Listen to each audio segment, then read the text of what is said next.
सभी माता के भक्तों को अंकुश और राजा का नमस्कार। हम दोनों भाई माँ की एक कहानी सुनाने जा रहे हैं। उम्मीद है कि आप सब इसे ध्यान से जरूर सुनेंगे। जय माता दी। ये कहानी है माँ के चमत्कार की, मूर्तियाँ गढ़ने वाले कलाकार की। गाँव का रहने वाला एक भोला कुम्हार, मूर्तियों का किया करता था कारोबार। देवताओं की गढ़ करके वो मूर्तियाँ फूंक देता था वो प्यारे रंगों से। जाके बाजार फिर बेच आता था वो, जीवन यापन के लायक कमाता था वो। भक्ति में लीन दुर्गा की रहता था वो, दुख गरीबी का हालांकि सहता था वो। माँ से उसको मगर कुछ शिकायत न थी, धन मिले पद मिले ऐसी नीयत न थी। उसकी पत्नी थी गुणवान और नेक थी, ये समझिए कि वो लाखों में एक थी। छोटा व्यापार था पर न थे वो दुखी, मूर्तियाँ बेच कर थे वो दोनों सुखी। एक 9 माह का प्यारा बच्चा भी था, गोरा सुंदर व सेहत से अच्छा भी था। जान बच्चे में उन दोनों की थी बसी, उसकी सूरत थी आँखों में उनके धसी। दोनों खुशहाल थे दिन गुजरते रहे, भक्ति माँ दुर्गा की दोनों करते रहे। सच्चे भक्तों की लेती परीक्षा है माँ, डाल कर दुख में करती समीक्षा है माँ। एक दिन माँ के मंदिर से आकर के वो मूर्तियों खातिर मिट्टी भिंगा करके वो दोनों पाँवों से अपने लगा रोदने, ताकि मूर्ति के गढ़ने के लायक बने। व्यस्त पत्नी भी खाना बनाने में थी, धर्म पत्नी का अपने निभाने में थी। आगे क्या होगा इसका ना आभास था, बच्चा सोया हुआ था वहीं पास था। नींद टूटी अचानक तो चलने लगा, और गिर गिर के थोड़ा संभलने लगा।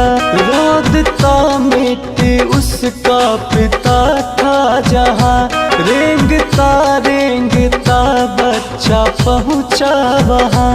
माँ की धुन में था खोया हुआ वो कुम्हार, कर रहा था वो माँ दुर्गा की जय जयकार। पास अपने पिता के सरकते हुए आ गया बच्चा हंसते हुमकते हुए। और बढ़ता गया और बढ़ता गया, मिट्टी पे धीरे धीरे वो चढ़ता गया। बाप का पाँव तो तेज था चल रहा, रौद कर मिट्टी तेजी से था मल रहा। पाँव के नीचे वो बच्चा भी आ गया, बाप छाती पे बच्चे के चढ़ता गया।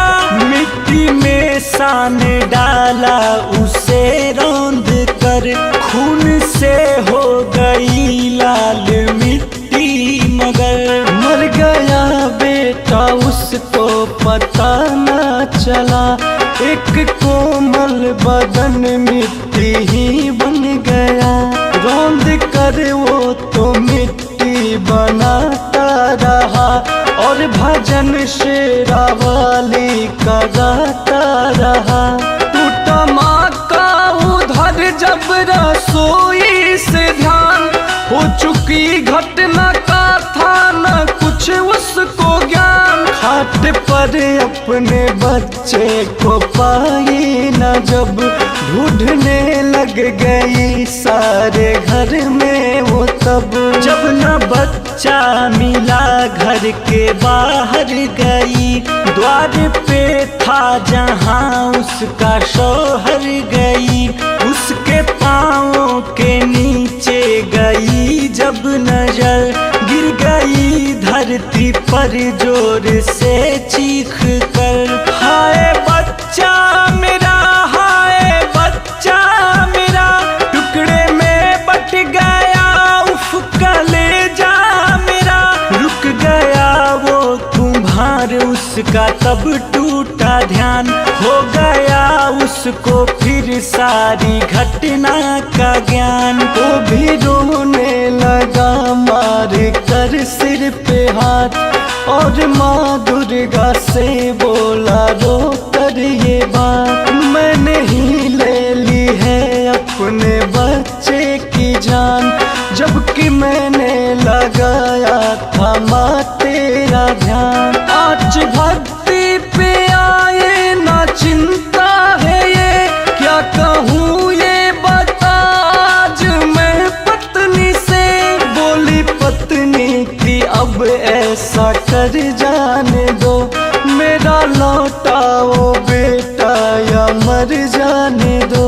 माँ प्रकट हो गई उनके पास आ गई, लाल जो मिट्टी थी अपना रंग पा गई। शेरावाली ने अपना दिखाया प्रताप, एक मूरत बनी मिट्टी में अपने आप। बच्चे के शक्ल से मिलती थी हूबहू, कर दिया फिर उस मूरत ने चलना शुरू। यानी कि जिंदा बच्चा था वो हो गया, हो गए खुश वो दोनों करिश्मा हुआ।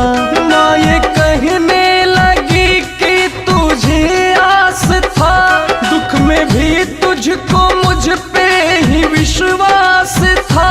पति पत्नी गिरे पाँव पे खुश हुए, शेरावाली से ये दीप कहने लगे।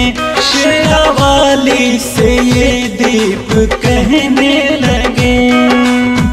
तू है दयालु शेरावाली, भक्ति की लाज बचा ली।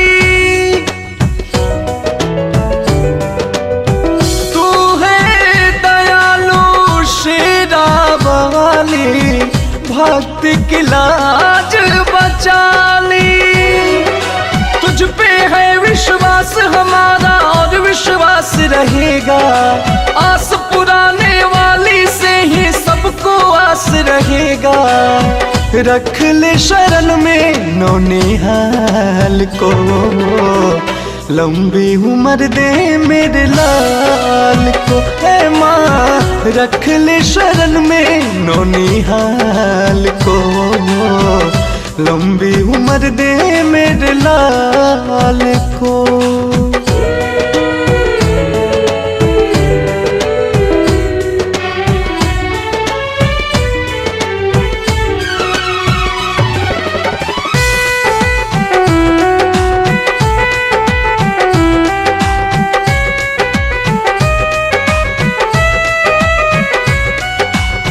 हम हैं मैया भक्त तुम्हारे, आते रहेंगे तेरे द्वारे।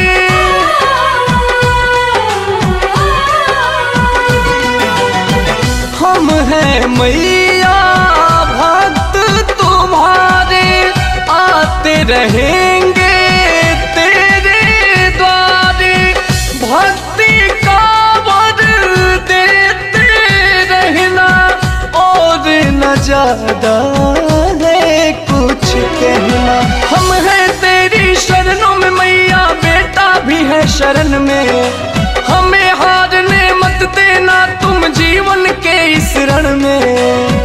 रख ले शरण में नौनिहाल को, लंबी उम्र दे मेरे लाल को, ए माँ रख ले शरण में नौनिहाल को।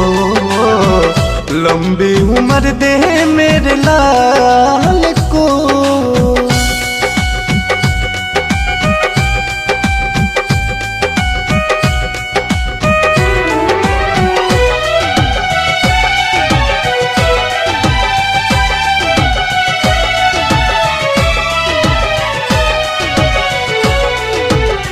बहुत दयालु बहुत निराली तुम हो, अद्भुत शक्ति वाली।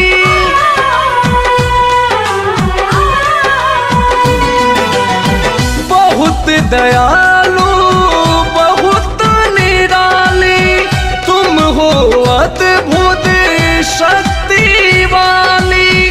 सांस के डोर भाले ही टूटे मगर न तेरा चौखट छूटे। अंकुश राजा दिलीप सिन्हा बनकर तेरे पुजारी, दीप जलाएंगे पूजा का मेरी मैया प्यारी। रख ले शरण में नौनिहाल को, लंबी उम्र दे मेरे लाल को, ए माँ रख ले शरण में नौनिहाल को। लंबी उम्र दे मेरे लाल को।